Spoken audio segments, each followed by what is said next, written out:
and welcome to Pock and Rob. I've just come back from a holiday, I'm feeling refreshed, reinvigorated, and I've got new ideas for the channel, one of which is this video, Top 15 Compilations. Before I go into my personal Top 15, I would remind you to subscribe if you've not already done so, to hit the thumbs up, to like the video, it really helps with the YouTube algorithm, and to click the bell to receive notifications of future content. On top of that, it would be fantastic if you would share this video with someone who you think might like it, or indeed the channel. We are nudging towards 200 subscribers.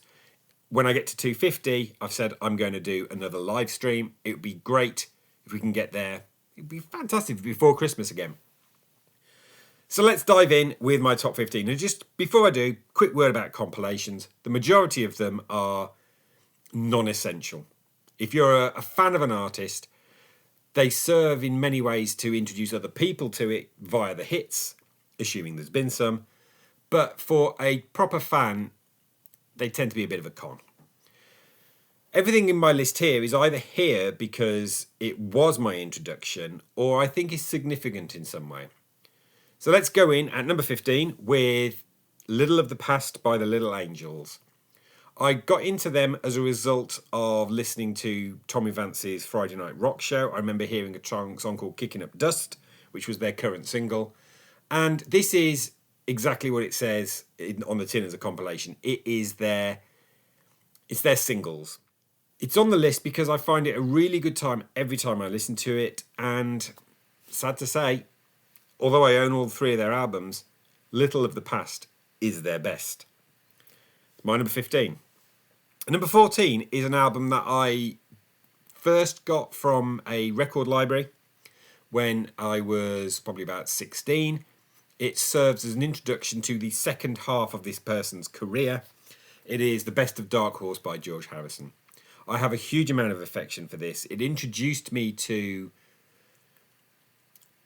an artist I knew because of the Beatles, but not their solo work. And admittedly, this is all their post-1976 solo work when they were on the Dark Horse label that they owned. But this is essential for two reasons. Two absolutely phenomenal tracks that appear on no other George Harrison record, and they are Cockamamie Business and the brilliant Poor Little Girl. But Best of Dark Horse sneaks in at number 14. On to number 13, and generally speaking, compilations have got to either be perfectly formed in the way that they're done, or do something very different. And number 13 is an example of that. It's the Beatles and Love. So Love, it's not an original Beatle album. It is a compilation, but it is a mashup. It's an incredible piece to listen to where so many Beatles songs are mashed up with each other's. The highlight of which is Drive My Car, Wait, and What Goes On. It is only about a minute 50 seconds long, but it is brilliant. Had they released that as a single from Love, I am sure it would have been a hit. It's such a clever, interesting album, Love. But it is a compilation, and as a result, I think it's special enough to warrant a place on this list at number 13. On number 12, it's exactly what it says on the tin compilation, and it's pop. The first 20 hits by Erasure. This is chronological. It kicks off with Who Needs Love Like That. It concludes with Who Needs Love Like That remix that was released to promote the album. Then in between is every single one of their singles, the first 20 singles. It's exactly what it says on the tin, and it is a great compilation. Most of them are in their 7-inch format, so if you are an Erasure fan, there is some reason to own pop as well as the albums. And number 11 is the reason this is on the list, because this is a compilation that introduced the world to this artist, who had already at that point had 4 records that had kind of come out, gone under the radar. It's Songbird by Ava Cassidy. But Songbird became a hit because of her version of Somewhere Over the Rainbow. And it is, in my personal view, it's the only Ava Cassidy album you need. It's a compilation of the tracks from those 4 records, and I don't think you need anything else. Songbird is a great compilation. At number 10, I have placed a compilation that I think is important in this band's history, and it's ABBA Gold. The reason being is ABBA had diminished in popularity significantly after they originally split, and Erasure came along. We're back to Erasure again. They released the ABBA-esque EP, and suddenly people were interested in ABBA again. And they put together a 19-track compilation that is really hard to beat. It is all killer, no filler. And as a result, ABBA are popular and have remained so ever since 1992 when that came out. And number 9 is a very different take on compilation albums. It is New Light Through Old Windows by Chris Rea. Now, this is a best of, but to create this, Chris Rea basically re-recorded all the tracks that are on here and added a couple of new ones. Now, re-recording their own material was nothing new. It's something that Roy Orbison did, the Everly Brothers used to do, rock and roll artists of the 50s. But Chris Rea is an artist of the modern era. And when it came to his first compilation, he made the decision to re-record them. Now, in some cases, I prefer the original, like Ace of Hearts. But all 4 tracks from Shamrock Diaries are better on here than they are on Shamrock Diaries. There's an improvement to On the Beach from On the Beach. And I think I prefer the version of Fool If You Think It's Over that's on here. It's a clever title, New Light Through Old Windows. And of course it contains Driving Home for Christmas as well. It's number 9 on my list. And number 8 is a compilation that the template was already set, but arguably this compilation was the perfection of that template of hits. And it's the Beatles again with One. Beatles One is every single one of their UK and US number ones hit singles. It's out of date now, thanks to the release of Now and Then. The Beatles One, however, took the greatest hits concept and perfected it in a way that only an artist like the Beatles can. Beatles One, number 8. And number 7, sometimes a record company lets the artist run riot. And this is an example of that. It's Watching the Dark by Richard Thompson. The reason it's on the list is it was my first ever Richard Thompson release. I got into it as a result of a cover of Withered and Died by Elvis Costello. I didn't like it. I didn't love it. But I've learned since, because I come back round to Richard Thompson about 15 years after I got rid of this originally. This was going to happen anyway. And so Richard Thompson collaborated and produced material from his vault and gave it to them to make it worthwhile for his fans to get this. Things like the Jerry Rafferty versions of some of the songs on Shoot Out the Lights. There are live recordings. There's the first release of Galway to Graceland on here. And as a result, this is actually a superior compilation. Watching the Dark, the history of Richard Thompson. At number 6, this is their 3rd appearance on the list. It's the Beatles again, and it's Past Masters. So, in 1987, the Beatles standardised their catalogue formally by saying the UK albums were the definitive, plus Magical Mystery Tour. But that still left 2 albums worth of material that was released on singles, B-sides, EPs, overseas. And it just made sense to collate that together as the other Beatles compilation.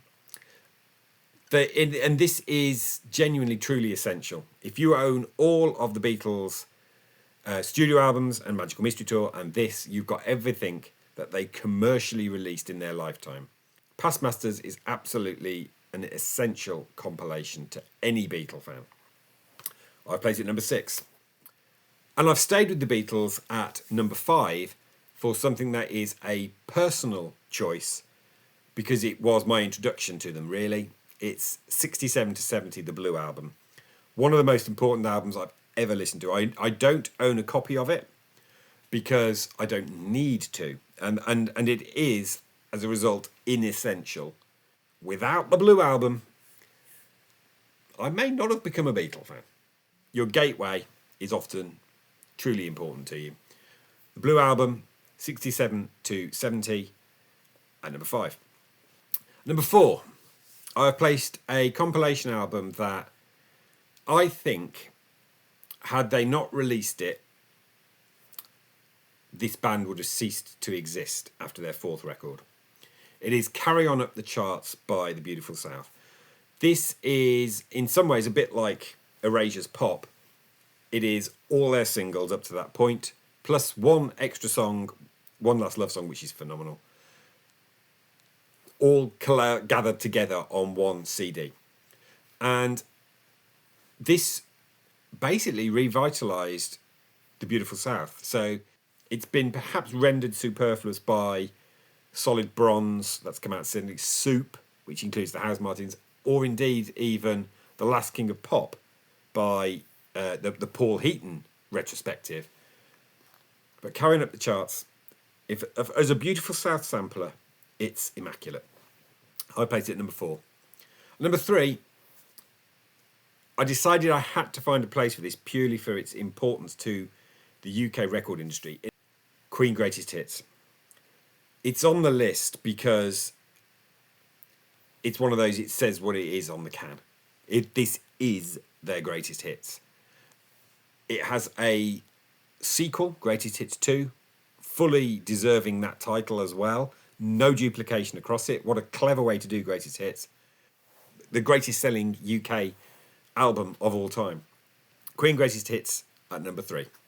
Number 2 is a personal choice. And this was a gateway.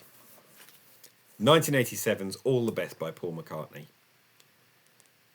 When I originally stopped collecting vinyl and listening to it and put my record player in the loft, I got rid of a whole stack of vinyl. I regret it now, but there was some that I couldn't bring myself to dispose of. This is one of them. I could not get rid of All the Best. I kept it. I've owned it from new. This was my Christmas present in 1987. And 67 to 70 might be the most important album that I ever borrowed from the library.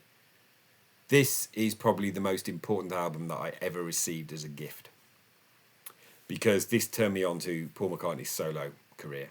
All the Best, my number 2. So given how important that is, what could I have possibly placed at number 1? I'm going to make a bold claim. My number 1, I think, is the most essential compilation ever. Bold claim for the complete Mike Oldfield.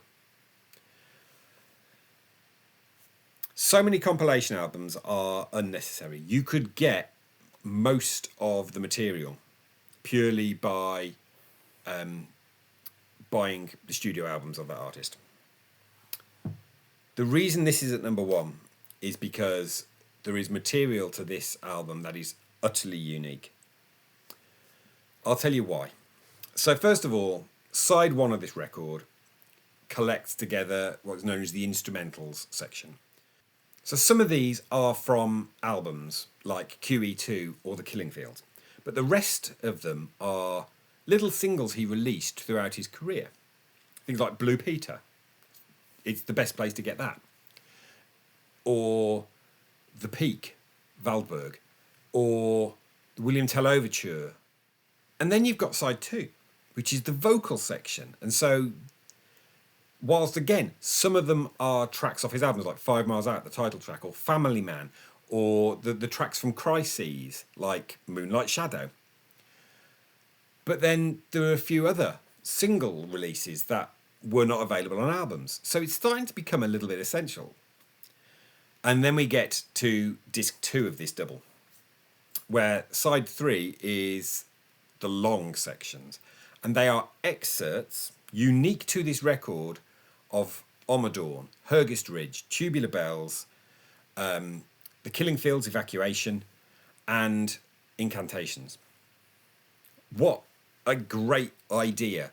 You can't get those excerpts except on this compilation. That renders it, if you were a Mike Oldfield fan in 1985, a reason to buy it, because you've got excerpt versions of those 20-minute long releases.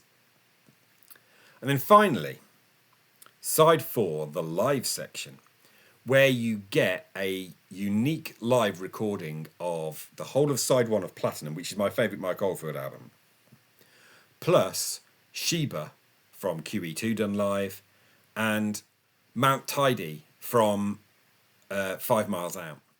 Even if you own every Mike Oldfield album up to 1984's Discovery, there is a reason to also own the complete Mike Oldfield. And it's my number 1. So that concludes my top 15 compilation albums. I'm sure yours will be different. Please let me know in comments below. I'll be back soon with another video. But until then, I'd remind you to subscribe, like, hit the bell, share, all of that jazz. And I'll see you then. Thanks for watching.